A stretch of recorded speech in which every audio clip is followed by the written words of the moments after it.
잠언 28장 1절 악인은 쫓아오는 자가 없어도 도망하나 의인은 사자와 같이 담대하니라. 아멘. 오늘은 그 중에서도 소명 부분입니다. 소명이 있는 사람, 내가 뭘 하는지 아는 사람, 그 사람은 담대합니다. 그것을 이야기하기 전에요, 함께 말씀 출애굽기 4장 찾아보겠습니다. 출애굽기 4장에는 가족사에 대한 스토리가 하나 나오는데요, 좀 특이합니다. 하나님께서요, 한 가족의 가장을 갑자기 이유 없이 죽이려고 하시는 것처럼 보이는 스토리가 등장하고 있어요. 출애굽기 4장 24절, 25절, 26절이에요. 출애굽기 읽어보셔서 아시겠지만요, 1장에서 시작했을 때 산파들이 왕보다 하나님을 두려워해서요, 왕의 명령을 어겼어요. 태어나는 족족 히브리인 아이들을, 남자아이들 다 죽이라 그랬는데요, 하나님을 경외하는 이 산파들이 죽이지 않았어요. 하나님을 경외한 이 산파들은 복받았어요. 하나님이 그 산파들에게 은혜를 베푸시니라고 출애굽기 1장 20절이 써 있어요.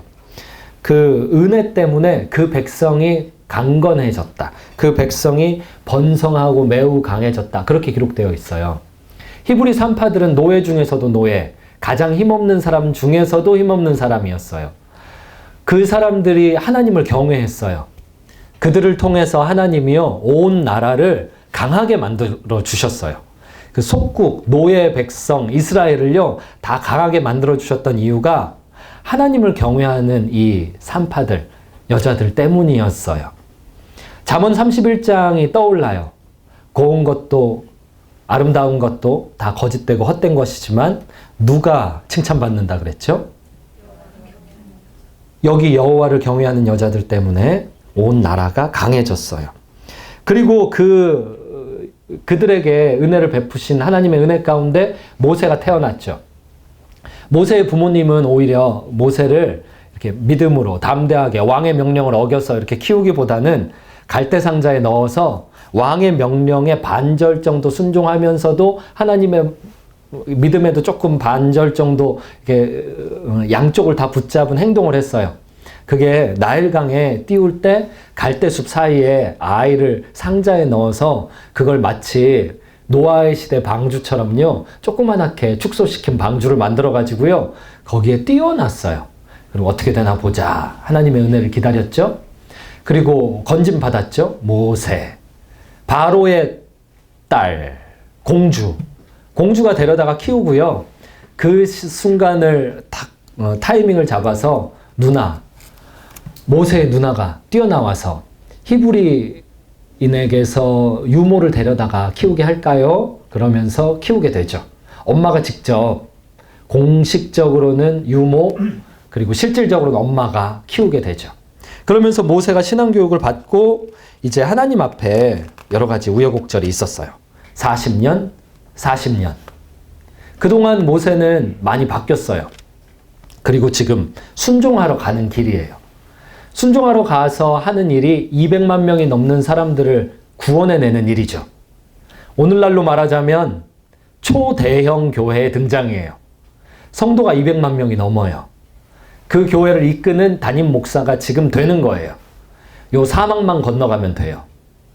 어려운 순종이었어요. 80년 걸린 일이었어요. 드디어 출발했는데 하나님이 나타나서 함께 읽습니다. 4장 24절로 26절. 모세가 길을 가다가 숙소에 있을 때에 여호와께서 그를 만나사 그를 죽이려 하신지라.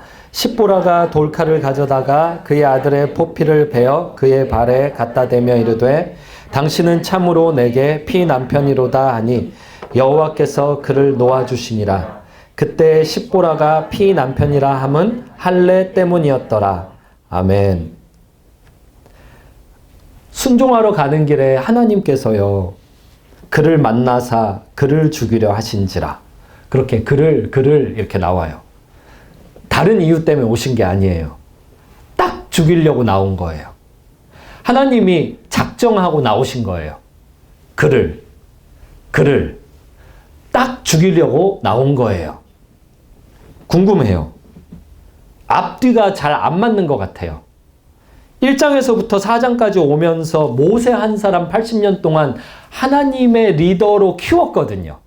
하나님 나라의 장군으로 하나님 나라의 리더로 키웠거든요. 그리고 겨우 모세가 순종해서 지금 출발했는데 적어도 7번이나 하나님 앞에 나는 못해요라고 거절했고 하나님이 그걸 설득하는 과정을 통해 그리고 80년이란 인생을 통해 이제 막 순종 걸음을 내디뎠는데 의외로 하나님은 작정하고 죽이려고 하십니다. 앞뒤가 좀 안 맞는 것 같아요. 어떤 비즈니스맨이 사업을 80년을 준비했다고 생각해 보세요. 80년 사업 준비해가지고 이제 개시하는 날이에요. 그 사업을. 그런데 개시하는 그날 그 사업을 그날 파괴하려고 한다. 이게 앞뒤가 안 맞아요. 누가 연애를 80년 했다고 가정해 봅시다. 연애를 80년 하고 드디어 결혼식 하는 그날이에요. 그런데 그날 그 결혼식을 다 파토내려고 했다. 판토인가? 판토내려고 했다. 들러 엎으려고 했다. 앞뒤가 좀 안 맞는 것 같아요. 근데 성경에 그렇게 나와요. 하나님이 그것을 끝장내버리려고 했어요. 너무 궁금해서 다음 절 읽어보니까요. 감이 와요. 십보라가 돌칼을 가져다가 이 부싯돌 칼이에요. 부싯돌 칼, 여호수아 정복 전쟁 때요. 길갈의 12돌, 그리고 요단강 건너서 전쟁 직전에 모두가 같이 할례 받을 때요. 허리춤에 돌칼 꺼내가지고 하는데 그게 부싯돌 칼이죠. 하나님의 말씀에 순종해서 그 부싯돌 칼로 할례를 했죠. 할례는 창세기 17장에 나오죠. 아브라함과 맺었던 언약이죠. 돌칼을 근데 아내가 갖고 있어요. 십보라가 돌칼을 가져다가. 아내가 손댈 수 없는 물건이에요. 혹시 할아버지, 할머니들이 제사를 집에서 지내시는 그걸 본 적 있으신 분들은 아실 거예요. 그 제사에 남자의 역할과 여자의 역할이 다르잖아요. 여기 나오는 이 돌칼도요, 여자가 손댈 수 없는 물건이에요. 근데 사람이 죽을 수 있는 긴박한 상황에 그것을 영적으로 캐치한 이 여자가 남자들이 써야 하는 물건인 돌칼을 가지고 왔어요. 급하게 가지고 왔어요. 그의 아들의 포피를 베어. 이게 할례예요, 할례. 그의 발에 갖다 대며. 앞에서 하나님이 그를 했죠. 지금 아내가 그에게 같은 사람을 바라보는 두 가지 관점이에요. 하나님은 죽이려고 그러고 아내는 살리려고 해요. 모세는 소명자예요. 자기 사명이 분명한 사람이에요. 80년 동안 그 사명을 확인한 사람이에요. 그리고 이제 이 사명을 수행하려고 본격적인 첫 걸음을 내딛는 중이란 말이에요. 그 사람을 향해서 두 가지 관점, 죽이려는 것과 살리려는 게 함께 그 자리에 있어요. 그 교차점에는 할례가 있어요. 죽이려는 이유도 할례 때문, 살리는 방법도 할례. 할례가 그 교차점에 있었어요. 이르되 당신은 참으로 내게 피난편이로다. 남편이 뭘 했냐면요. 뭘 안 했냐면요. 할례를 아들에게 시켜주는 일을 하지 않은 거예요. 하나님의 소명자가 아들 할례 주는 일을 하지 않은 거예요. 그리고 그게 앞뒤 맥락에 보니까 사형에 해당하는 죄인데 어느 정도 심각한 죄이냐면 200만 명이 되는 성도들을 끌어내서 하나님의 백성들로 만드는 200만 명의 초대형 교회 담임 목사 되는 일보다 더 이게 중요한 일로 보여요. 이게 목숨이 왔다 갔다 하는 일이에요. 하나님 앞에. 소명이 뭐냐? 모세의 소명이 뭐냐? 이 구절을 놓고 보면요. 200만 명의 성도를 건져내는 일이라기보다는 아들 할례를 제때 잘 주는 일이 모세의 소명이에요. 다행히 아내 때문에 살아요. 26절. 여호와께서 그를 놓아주시니라. 그때 십보라가 피남편이라 함은 할례 때문이었더라. 드디어 궁금증이 풀렸어요. 하나님이 작정하고 죽이려고 했던 이유가 할례 때문이었더라 라고요. 아주 자세하고 정확하고 친절하게 주석을 직접적으로 여기 달아놓은 거예요. 할례 때문이었더라. 모세의 소명은 아들 할례 주는 일이었어요. 그것을 하나님은 설명 없이 죽이려고 하실 정도로 중요한 일이었어요. 너도 알고 나도 아는 그것이었어요. 너무 중요하기 때문에 굳이 설명할 필요도 없는 일이었어요.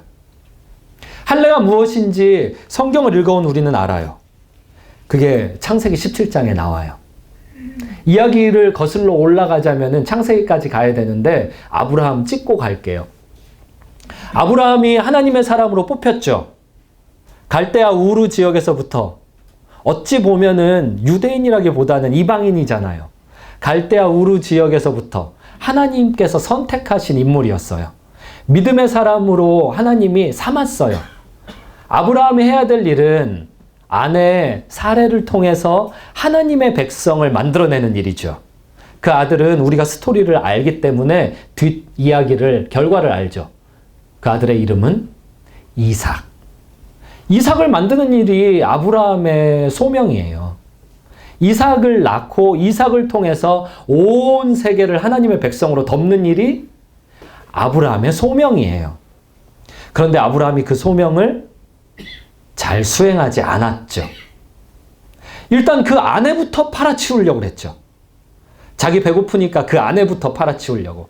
자기 배고프니까 하나님의 말씀에 대하여서 무감각해지면서 불신이 작용하고 그 불신은 두려움으로 이어져서 두려움을 직접 해결하려고 아내를 바로 왕에게 팔아치웠죠. 하나님의 명령에 대한 적극적 불순종이죠. 하나님의 명령은 열국의 아비가 되는 일, 믿음의 조상이 되는 일이에요. 그것을 사례를 통해서 해야 된단 말이에요. 근데 사례는 늙고 아브라함도 늙고 그리고 둘 다 배고프고 둘 다 위험하고 그러니까 하나님의 말씀이고 뭐고 신앙이고 뭐고 소명이고 뭐고 다 걷어차버린 거예요. 하나님이 은혜를 주셨죠. 그래서 아내를 되찾죠. 아내는 아마도 빈정상했겠죠. 아니 사례는 빈정상했을 거예요. 남자답지가 않잖아요. 남편이 나를 팔아치웠고 남편이 나를 판 가격으로 지금 부자가 됐단 말이에요. 하나님의 은혜를 주셔서 내가 돌아왔지만 우리가 먹고 사는 모든 것이 남편이 나를 배반한 결과물이란 말이에요. 그것은 그 당시의 문화였던 결혼 지참금에 대한 배반이에요. 남편이 나를 배반해서 지금 우리가 먹고 살고 있어. 그러니까 그게 일거수일투족이 아마 마음에 안 들었을 거예요. 나중에는 종을 데려다가 아들 만들라고 하죠. 그 당신의 하나님이라고 불러요. 그 남편의 하나님으로 그렇게 자기의 하나님이 아닌 남편의 하나님으로 대해요. 신앙에 있어서 아내가 동의를 하지 않는 이유가 남편에게 빈정상해서 그랬을 거라고 우리는 오늘날 우리의 삶을 보고 미루어 짐작할 수가 있어요.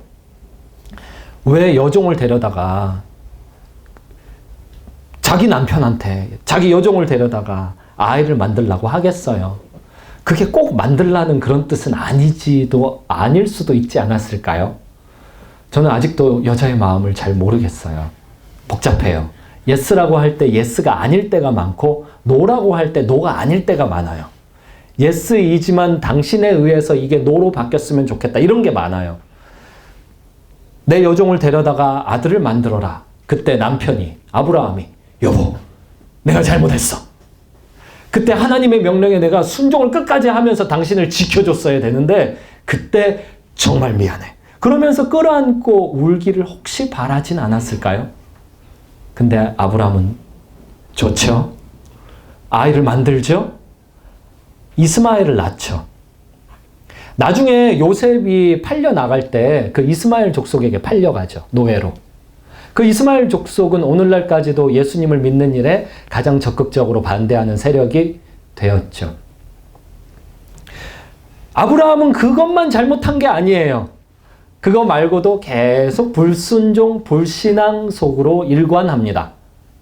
하나님은 그런 아브라함에게요, 마지막에 하셨던 그 일이 할례 언약입니다. 아브라함이 이삭 번제 바치는 일 전에 있었던 그 가장 눈에 띄는 대목이에요. 할례 언약. 아브라함을 부릅니다. 이리 와. 안 되겠다. 바지 벗어라. 하나님, 바지를, 아니, 왜 할례를, 아니, 그러지 마시고요. 귓볼을 좀 잘라가시면 어때요? 그러지 마시고요. 여기 머리에다 땜빵을 하나 주시면 어때요? 왜? 아니, 하고 많은 부위를 놔두고 왜 할례를? 너무 무시무시하지 않습니까? 이것은 정말 악몽이에요. 어떻게 그런 짓을? 잘라 가시는 거예요. 하나님이. 제가요, 계약서를 하나 들고 왔어요. 계약서. 여기에 도장이 찍혀 있는데요. 흔히 이야기하죠. 간인이라고 하죠. 간인. 이 서류에 보면은 양쪽에 간인이 되어 있죠. 왜 반쪽만 있죠? 나머지 반은 어디 있는 거죠? 저의 상대 계약자가 잘 나간 거예요. 이게 유대 문화예요. 아시아의 문화예요.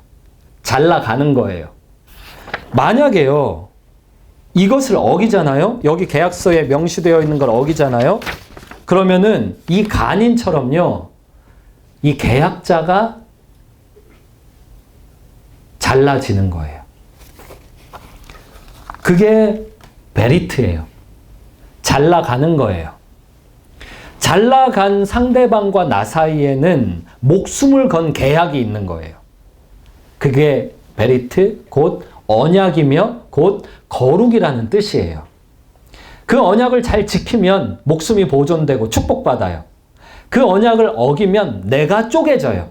그 계약을 진행한 사람이 쪼개져요. 하나님께서는요, 아브라함의 성에 베리트를 걸었어요. 그 성을 가정 안에서 하나님의 백성을 낳아 기르는 일에 하나님의 뜻대로 사용하지 않으면 하나님이 쪼개버리시기로 그렇게 쌍방 계약이 이루어진 거예요. 그게 할례 언약이에요. 하나님이 잘라 가시면서 얘기했어요. 너의 성은 내 거야. 질투하시는 하나님이요. 하나님의 사람들 중에 남자를 리더로 세우셔서 하나님의 방법대로 성을 사용하시라고 적극적이고 직접적이고 자세하게 그렇게 언약을 걸어놨어요. 좀 지저분하지 않아요? 좀 이렇게 뭔가 고급스럽고 깔끔하지가 않아요. 왜 성경에는 이런 내용이 있는 거예요? 이 할례에 대해서 아무리 이렇게 포장을 좀 해보려고 해도요, 안 돼요. 이게 포장이 안 돼요. 하나님이 직접적으로 잘라가면서 너의 성이 내 거야, 이거를 외치고 있고, 아브라함은요, 그 계약서에 간인을 했어요. 온 식구들, 그 하우스홀드의 남자들을 다 데려다가 다 계약을 했어요. 그 계약은 자자손손 영원토록 지켜져야 되는 계약이 되었고, 오늘날에도 예수 그리스도를 믿는 사람들 안에서 영적인 리더 남자들에게, 특히 가장들에게 소명으로 작용하고 있어요. 그 언약이 어디 갑니까? 모세에게도 똑같이 작용했어요. 그래서 모세는 200만 명을 건져내든 말든 할례를 안 줘? 너 쪼개버려. 그것이 진행됐던 거예요. 이제 이야기를 조금 더 거슬러 올라가 볼게요. 이 할례 언약을 하나님이 하실 정도로 그렇게 가족 안에서 아빠와 자식 사이에 어떤 신앙 교육의 문제를 중요히 다루었던 이유가 있습니다. 함께 창세기 3장 15절 찾아볼게요.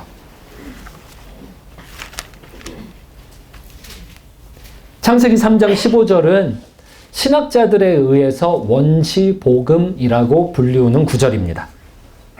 왜냐하면 죄인들이 에덴 동산 바깥으로 쫓겨나면서도요, 이 약속을 가지고 쫓겨나가거든요. 하나님께서 복음을 주셨거든요. 그 복음은요, 여자의 후손, 승리자에 대한 복음이었습니다. 15절 함께 읽습니다. 내가 너로 여자와 원수가 되게 하고 내 후손도 여자의 후손과 원수가 되게 하리니 여자의 후손은 내 머리를 상하게 할 것이요 너는 그의 발꿈치를 상하게 할 것이니라 하시고, 메시아라는 말의 내면적인 뜻은 승리자입니다. 그런데 여기에 여자의 후손, 즉 인자, 사람의 아들, 여자의 후손이 승리자입니다. 에덴 동산에서 아담과 하와가 범죄했을 때 그 죄를 짓도록 유혹했던 인물은 사탄이었습니다. 왜 그렇게 보냐면 창세기 3장 1절에 뱀이 등장하는데 요한계시록에 의하면 옛 뱀, 곧 마귀라고도 하고 사탄이라고도 하는 이가라고 그렇게 성경이 주석을 달고 있기 때문입니다. 그래서 이 뱀이 사탄인 걸 알 수 있어요. 사탄이 유혹했고 그 유혹의 속임수에 넘어가서 진리를 훼손시키고 훼손된 진리를 통해서 신앙 잃어버리고 불순종했어요. 거짓말을 먹었어요. 그래서 거짓된 존재가 됐어요. 죄를 통해서 인간과 사탄은 죄라는 본드를 통해서 결합되었어요. 죄를 통해서 사탄과 인간 사이에 특별한 화학작용이 일어나서 둘이면서도 하나가 되었다고요. 그런데 하나님께서 그 사이를 개입하시는 최초의 복음입니다. 내가 너로 여자와 원수가 되게 하고. 인간이 할 수 없는 일이에요. 인간이 죄의 결과를 어떻게 돌이킵니까? 어떻게 엎질러진 물을 다시 주워 담습니까? 하나님이 하셨어요. 내가 너로 여자와 원수가 되게 하고. 하나님께서 이 일을 직접 하시면서요 주셨던 약속이 여자의 후손, 메시아, 승리자에 대한 약속입니다. 예슈아. 승리자에 대한 약속을 주셨어요. 여자의 후손이 이기게 된다라는 거죠. 이 약속을 들었던 하와는 어땠을까요? 여기서 말하는 후손은요, 남성 단수입니다. 여자의 후손들이 아니라 후손 남자 한 명이에요. 히브리어로 그렇게 기록되어 있어요. 창세기 4장 첫 부분을 보시면요, 하와가요, 에덴 동산 바깥에서요, 첫 아들 가인을 낳고 하나님 앞에 찬양하는 장면이 나옵니다. 그런데 4장 2절 보면요, 또 가인의 아우 아벨을 낳았는데 찬양이 없습니다. 아벨의 직업은 뭐였더라 이렇게 나옵니다. 여자의 후손 한 명 아닙니까? 그 약속을 하와가 들고 나갔지 않습니까? 그래서 이 죄인을 대표하는 여자는요, 그 약속을 믿고 가인을 바라보면서 하나님을 찬양했습니다. 창세기 3장의 에덴 동산 쫓겨나는 사건은 바로 여자의 후손이 누구냐라는 관점으로 4장에서 시작되는 걸 보여줍니다. 어떤 이 스토리 자체가 여자의 후손 누구냐라는 관점으로 우리에게 제시하고 있는 거예요. 이 스토리가. 여자의 후손이 가인이냐 이거죠. 얼마나 신기했겠어요. 해산의 수고가 더해졌어요. 이전에도 해산이 있기는 있었어요. 이전에도 성이 있었어요. 그런데 에덴 동산 바깥에서의 성은 고통스러운 성, 에덴 동산 바깥에서의 해산은 고통스러운 해산, 에덴 동산 바깥에서의 부부 가정 생활은 고통과 고난의 연속이었어요. 그 속에서 하나님의 약속된 인물인 여자의 후손 남자 한 명이 태어났으니 얼마나 기뻤겠어요. 그 다음 구절은 제사가 등장하고 가인이 제사 때문에 아벨을 때려 죽이는 게 나와요. 너무 적나라해요. 제가 개인적으로 성경을 사랑하기 때문에 성경에 좀 이런 적나라한 스토리는 좀 안 나왔으면 좋겠어요. 그런데 나와요. 너무 많이 나와요. 그러니까 창세기는 어디로 가냐면요, 4장 16절에 가인의 후손을 훑습니다. 가인의 후손 중에 여자의 후손이 누구냐 이거예요. 가인의 후손 중에 메시아가 누구냐 이거예요. 16절로 24절까지 없어요. 24절, 4장 24절, 가인을 위하여는 벌이 7배일진데 라멕을 위하여는 벌이 77배이리로다. 가인보다 죄를 77배는 더 지었다 그 말입니다. 그러니까 가인의 아들, 손주, 증손주들은요, 가인보다 훨씬 더 심각한 죄인들이었다 하고요. 그 가인 족보가 끝나요. 여자의 후손이 없어요. 그러니까 여자의 후손이 누구냐라는 관점은요, 5장 들어가면서 셋의 족보로 갑니다. 아담에게 주신 다른 아들, 아담의 형상을 따라 주신 다른 아들. 그때부터는 또 주석을 달자면 형상이라는 말은 아들과 동의어로 쓰였죠. 여기 5장부터요. 셋의 족보를 다 훑고 5장이 어떻게 끝나냐면요, 노아에서 끝납니다. 안위하는 자 노아. 그러면서 끝나요. 에덴 동산 바깥에서요, 처음 만나는 고통이니 얼마나 힘들었겠어요. 그 속에서 안위하는 자를 얻고 뭔가 희망적으로 5장이 끝나고 6장에서 아니나 다를까 노아를 통해서 세상을 구원하는 역사가 쓰여집니다. 우리는 생각할 수 있어요. 노아가 여자의 후손일까? 그랬더니 그 다음 장에서 아니요. 노아 술 취해서 빨가벗고 니나노 하면서 뭐 아들들 사이에서 성적인 대화가 오고 갑니다. 그리고 아니에요.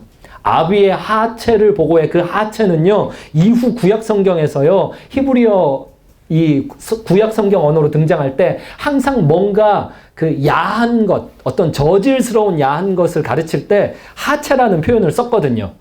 근데 아들들이 아빠를 보고 빨가벗고 술 취해서 하체라는 표현을 거기다 써요. 성경이 그걸 보여줘요. 아빠와 아들 사이에 성적인 대화가 오고 가요. 성적인 감정이 오고 가요. 이건 심각한 거예요. 노아는 여자의 후손이 아니에요. 절대 아니에요. 될 수가 없는 거예요. 구원자예요. 안위하는 자 맞아요. 하지만 여자의 후손이 아니에요. 그럼 누구예요? 11장 가보니까요, 바벨탑 사건. 하나님의 아들들이 사람의 딸들과 함께 무분별하게 통혼하며 바벨탑 사건. 아니에요. 하나님이 결국 아브라함을 지목해서 여차저차해서 족장사가 다 이어지죠. 창세기. 그 족장사는요, 여호수아를 통해서 이어지고요. 다시 사사기로 넘어가게 되고 왕들의 시대로 넘어가게 되었지만 결국 하나님이 약속하신 여자의 후손은 등장하지 않고 구약이 끝나게 돼요. 여자의 후손. 그럼 사람들이 죄를 짓기 전에는 좀 스토리가 달랐나? 아니요. 사람들이 죄를 짓기 전에도 가족은 매우 중요하게 하나님께서 다루셨습니다. 2장 끝부분을 보세요. 창세기 2장 끝부분. 22절로 25절이에요. 여호와 하나님이 아담에게서 취하신 그 갈빗대로 여자를 만드시고 그를 아담에게로 이끌어 오시니. 상상만 해도 좋았어요. 저 이 말씀 붙들고 기도했어요. 하나님, 제가 눈을 내일 아침에 떴을 때 이상형이 내 옆에 있게 해주세요. 23절, 아담이 이르되 뼈 중에 뼈, 살 중에 살. 이런 사랑 고백이 또 어디 있습니까? 드라마 용어를 빌리자면 네 눈 안에 나 있다. 뼈 중에 뼈, 살 중에 살. 그 뼈, 내 뼈, 내 뼈는 네 뼈, 네 살은 내 살, 내 살은 네 살. 24절, 그러므로 남자가 부모를 떠나 그의 아내와 합하여 둘이 한 몸을 이룰지로다. 하나님의 형상이라는 그 용어의 신학에 의하면요, 형상이라는 뜻은 아들이라는 뜻을 포함하고 있습니다. 아담이 누구의 아들입니까? 하나님을 떠나 둘이 한 몸을 이룰지로다. 그런데 하나님을 떠날 때 아담이 떠나는 것은 여자를 지키는 일에 있어서 하나님께 부여받은 권한을 가지고 떠나는 거지, 독립적으로 다른 일을 하기 위해 떠나는 게 아닌 거예요. 하나님께 부여받은 리더십을 가지고 떠나는 거예요. 그래서요, 이걸 임파워먼트라고 하죠. 위임. 하나님을 대신해서 여자를 지킨다. 두 사람이 벌거벗었으나 부끄러워하지 아니하였더라. 이걸 하나님이 진행하신 거예요. 가정이에요. 이야기를 출애굽기 4장에서부터 창세기 2장까지 거꾸로 진행했어요. 이제 다시 정순으로 진행해 볼게요. 하나님께서 아담을 만드실 때부터 가정에 대한 비전이 있으셨습니다. 가정에 대한 비전은 아담을 통해서 에덴 동산 전체를 이 가정을 통해서 하나님의 말씀을 지키는 자들로 채우는 비전이었습니다. 그리고 에덴 동산이 지구의 전체가 아닌 일부였잖아요. 에덴 동산의 위치가 나오잖아요. 무슨 강, 무슨 강, 무슨 강, 이게 나오잖아요. 에덴 동산을 넘어서서 온 세상을 하나님의 백성으로 충만하게 하는 그 비전이 하나님에 의해서 아담에 의해서 그 가정에 주어졌습니다. 아담이 이걸 어겼죠. 하와와 아담이 함께 어겼죠. 그때 하나님은 다시 가정에게 이야기합니다. 여자의 후손. 하나님은 무엇이든지 하실 수 있으니까 천사를 약속하시면 어떨까요? 하나님은 무엇이든지 하실 수 있으니까 초림 예수님이 아니라 재림 예수를 그때 약속하시면 어떨까요? 그러나 하나님은 일관성 있게 가정을 또 주목하십니다. 그리고 그 가정을 통해서 일을 계속 진행하십니다. 사람은 끝까지 불순종합니다. 그랬더니만 하나님의 사람을 데려다가 너의 성은 내 거야 하면서 그 성을 베리트, 잘라가는 할례 언약을 주시고 그것을 지키지 않았던 모세를 죽이려고까지 하셨던 것입니다. 이것은 일관성이 있는 하나님의 비전입니다. 이것이 오늘날 다를까요?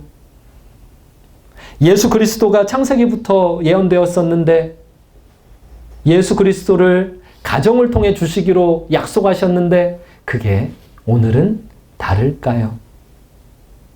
구약에서는 가정을 통해 믿음의 사람들이 예수님을 알아보게끔 훈련받아야 했습니다. 아버지의 신앙 교육에 의해서 아들들이 훈련받아야 했고 그들은 또 각 가정에서 믿음의 리더들이 되어야 했습니다. 예수님이 등장했을 때 세례요한 같은 사람이 저분이 바로 그분이야 라고 했을 때 저분이 그분이구나 라고 알아봤던 사람들은 믿음의 가정에 속한 할례 언약 백성들이었습니다. 신약에서도 마찬가지입니다. 이미 오신 예수님이 저분이 바로 너의 메시아야 라고 얘기했을 때 그 예수님을 알아보는 자손들을 우리가 키워야 합니다. 가정 안에서요. 믿음의 남성 리더에 의해서요. 그 일을 십보라가 남편이 하지 않을 때는 도와줬습니다. 남편이 꼭 해야 되는 일인 부싯돌 칼 가지고 할례 주기를 저거 저러다 죽지 저거 저러다 죽지 하고 대기하고 있다가 위기의 순간에 빨리 행동해서 남편도 살리고 그리고 남편의 또 다른 소명도 보존해냈습니다. 우리나라의 이 아시아의 고대 철학자들은 이렇게 얘기했습니다. 수신, 제가, 치국, 평천하. 기도와 말씀을 매일 수행하면서 우리는요. 하나님과 나 사이에서의 그 할례 언약을 지킵니다. 그리고 나를 통해서 수신, 제가 가정을 다스립니다. 나에게서 흘러 넘쳐서 가정이 나를 바라보면서 그래, 신앙인이란 저런 것이지 라는 모범을 삼습니다. 듣고 익힌 것보다 보고 따라해서 익힌 것이 훨씬 능력 있습니다. 아빠의 신앙생활을 보고 아빠의 기도 모습을 보고 아빠의 성경에 복종하는 삶을 보고 배운 자식들은 망하지 않습니다. 그 자식들은 사회학적으로 평균 200명의 사람들과 친밀한 관계를 맺고 평생 살아가게 되고 그 200명은 또 다른 각각 200명들과 관계를 맺으며 살아가는데 그런 식으로 계산해 나가면은 4세대면 전 세계 인구를 다 복음화시킬 수 있습니다. 아쉬운 것은 이 전략을 통일교가 가지고 갔습니다. 아쉬운 것은 하나님의 세계 복음화의 전략을 이단 세력이 오염시켜서 들고 간 후 그것을 악용하고 있습니다. 이건 우리 겁니다. 가정을 통한 세계 복음화. 믿음의 남성 리더십. 우리는 오늘 내 소명을 확인해야 됩니다. 아직 결혼 안 하신 분들은 믿음의 가정을 적극적으로 꿈꿔야 합니다. 그것은 하나님이 원하는 일이기 때문입니다. 그것은 세계 복음화를 위한 하나님의 방법이기 때문입니다. 이것은 모든 다른 소명의 베이스에 있습니다. 여기 가정에서 넘쳐나와서 바깥으로 흘러나오지 않은 믿음의 일들은 능력이 없고 죽임당하기 마땅한 일들입니다. 우리는 약속하고 싶습니다. 매일 기도와 말씀을 통해서요, 믿음의 가정을 이루기로요. 매일 기도와 말씀을 통해서요, 자식을 믿음의 사람으로 교육하기로요. 매일 기도와 말씀을 통해서요, 하나님의 이 변함없는 비전을 우리의 삶 가운데 수행해 내기로요. 만약 우리가 그것을 하지 못한다면, 믿음의 가정 세우는 일에 실패한다면, 규장의 사역과 가피풀의 사역이 무슨 소용이 있겠습니까? 죽임당할 뿐이에요. 기도하겠습니다.